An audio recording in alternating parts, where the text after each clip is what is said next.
Hi, this is Elliot Fishman, and welcome to our latest CTisus quiz. I have about a dozen cases for you, so let's get started. This patient presents with fatigue, and if you look carefully, you see bilateral adrenal masses in the 3 centimeter range. This is a non-contrast scan. Could be lipid-poor adenomas, could be bilateral PHEOs. PHEOs occur 10% of the time bilateral. Could be METs. Probably not an ACC, adrenal cortical carcinoma. They're rarely bilateral and not that small, typically. And there's a couple other possibilities. One of them would include hemorrhage.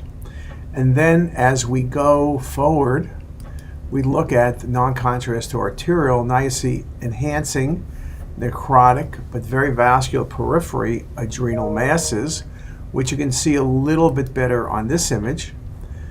Now you say, okay, could be PHEOs, definitely bilateral PHEOs, could be METs. What METs go to the adrenal and a vascular? Renal cell, hepatoma, melanoma. It's not the look of adenomas. Then you look at the image on your right, you see there's clip by the left kidney rather. There's partial resection of the left kidney. So what's your diagnosis? Your diagnosis is going to be metastatic renal cell carcinoma to the adrenal glands. Just a very, very nice example. Okay, another case, fatigue, bilateral adrenal masses. They're hypodense, even with contrast, but there's also stranding around them. You could say lipid-poor adenomas, but that would not explain stranding. You could say METs as well. If the patient had a history of tumor, could be almost any metastasis can go and that can occur. That's a possibility. But also, I mentioned when you have stranding, you got to think about infection or bleed. And this is a really good example of a patient who was on Coumadin, perhaps, or other anticoagulant therapy, and that's why they have these oval, large adrenals with haziness around them, and this was bilateral adrenal hemorrhage. So again, very nice 2 cases, bilateral adrenal masses, think METs, think adenomas, think pheochromocytomas, think hemorrhage. Again, history helps a little bit, but the CT appearance obviously becomes very critical. All right, let's change organs. What about this liver mass? Low density, complex cystic mass with some rim enhancement, 8 or 9 centimeters. What could this be? Could be hepatoma. Cystic cholangiocarcinoma, could be lymphoma theoretically, could be metastasis. In the right scenario, you can be fooled and it could be an abscess. It's a little better shown on the venous face imaging, the margins, the scalloping, the thickened wall. One lesion, again, hepatoma. METs are often multiple but can be single. Could be an abscess with the right history. This was eventually biopsied, and this was a fibrolamellar hepatoma. Fibrolamellar hepatomas are often very vascular, they're aggressive, younger patients, more common in female, but this was a HCC fibrolamellar variant, which with fibrolamellar HCC, patients typically do not have cirrhosis. Remember, when you have a cirrhotic liver with a mass, you're always thinking hepatoma first, but not every hepatoma is in a cirrhotic liver. What about this liver mass? I'm now showing you a very vascular 5 centimeter mass right lobe of liver peripherally, and you see that it has a prominent vessel off the hepatic artery going right into the lesion centrally. There's not a bunch of vessels, which you typically think about with hepatoma or other neovascularity. It's a single vessel. It's a little bit twisty, but doesn't have neovascularity.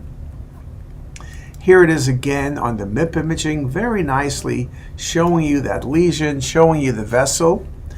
And then here it is showing you the mass on the arterial phase, and then it's gone on the venous phase. So you say to yourself, what becomes isodense so quickly? Many things can become isodense, from hepatomas to hemangiomas to FNH to hepatic adenomas, but most of them take a long time to become isodense, and usually you still see the lesion.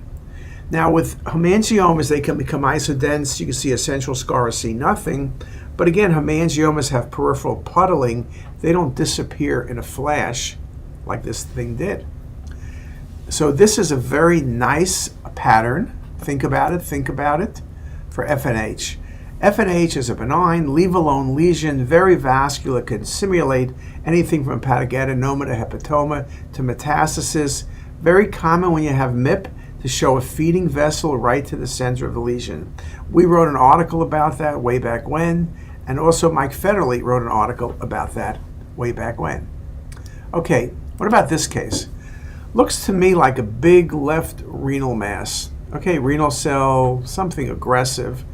Or maybe this is a retroperitoneal mass involving the kidney, or maybe it's a pancreatic mass, or maybe a gastric mass, or maybe even a colon mass, something involving the kidney. When you look at it a little bit more, again, is this from the kidney, or is the kidney secondarily involved? I have to admit, on the sagittal view, it actually makes me think it's kidney because the whole front end of the kidney is involved. So maybe it's a big renal cell, maybe a very aggressive renal cell. But again, could this be something else? Could it be pancreas? Could it be adrenal? Adrenal usually pushes down on the kidney. Pancreas, not that whole long extension. What else could be in the retroperitoneum? A mesenteric mass? Well, what a retroperitoneal mass is? Sarcomas. What's the most common sarcoma? A liposarcoma.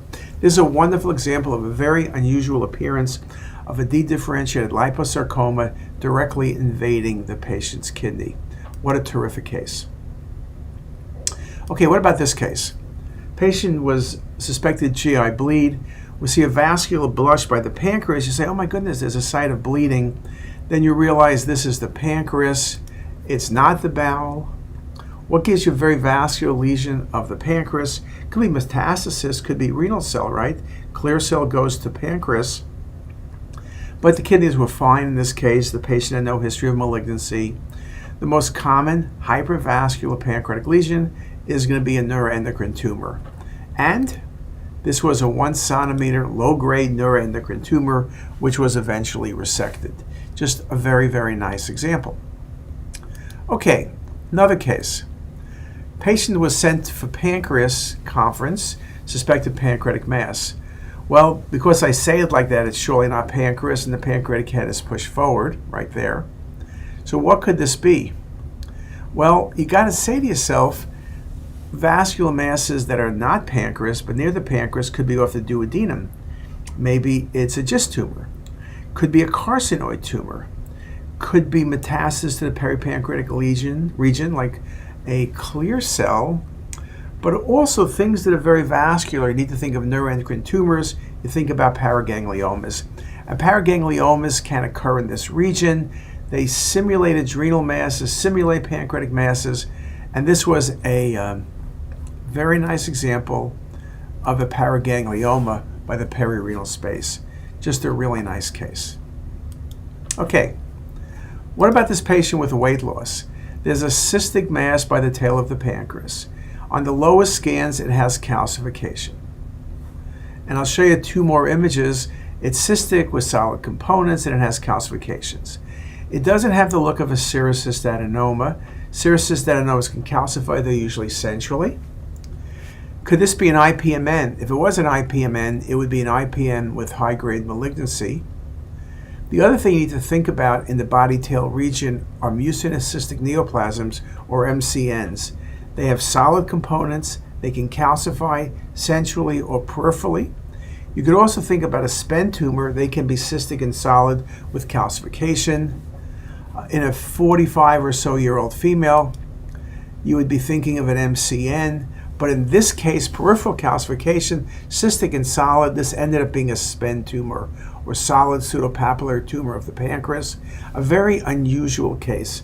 SPEN tumors are usually young females or teenagers, maybe 20s, not someone in their 40s. So from the age and all the other demographics, I would have gone with an MCN. Surgery said it was a SPEN. Great case. What about this case? Now here's another cystic pancreatic lesion picked up incidentally in a patient with back pain.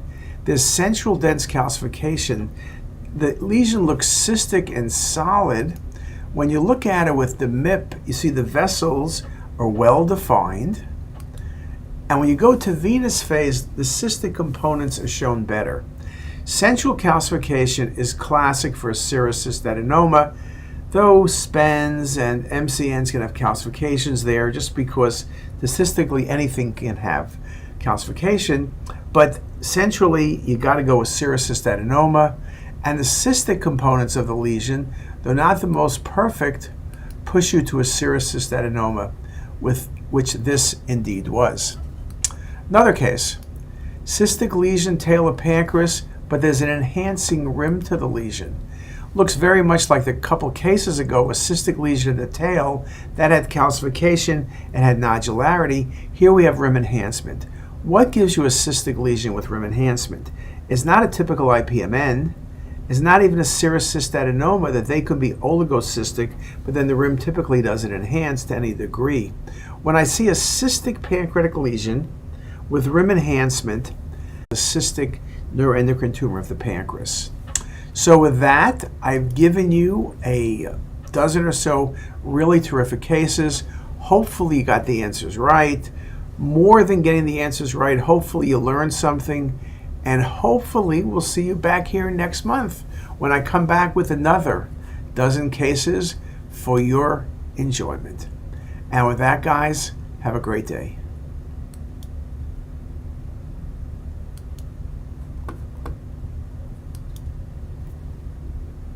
Something went right today.